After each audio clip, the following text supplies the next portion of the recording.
The first question is, what are the steps suggested from the Secretary to de-escalate the situation in Gaza, looking to the escalation between Israel and Iran, who is very dangerous at this time? So what are the steps suggested toward peace? And then the second question, it would be about Ukraine and Russia, the situation in Ukraine.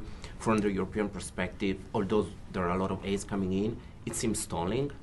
And so again, what the Pentagon suggests to move the situation and find a solution toward peace, because Europe is afraid of a war. Sure.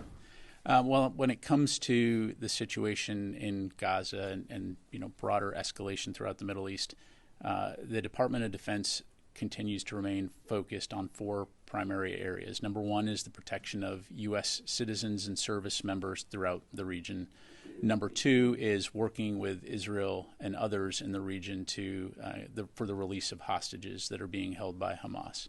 And then the other two objectives are ensuring that Israel has the ability to defend itself from future terrorist attacks and broader regional threats.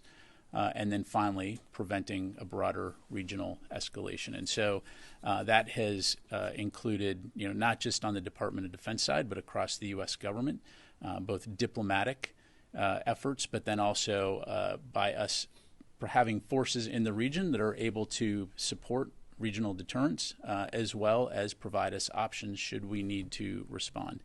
Again, at the end of the day, we recognize Israel is engaged in a very difficult conflict with Hamas in Gaza, but we're going to do everything we can to, again, prevent this from spreading broader. Prime Minister Netanyahu is not really listening, it looks like, to what the president is suggesting.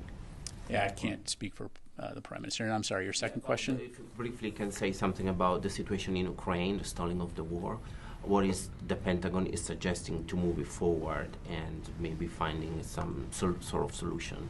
Yeah, well, our focus is on supporting Ukraine in its ability to defend itself and take back sovereign territory, and so that will continue to be our focus. Let me go to Missy. Hi, Pat. Just going back to the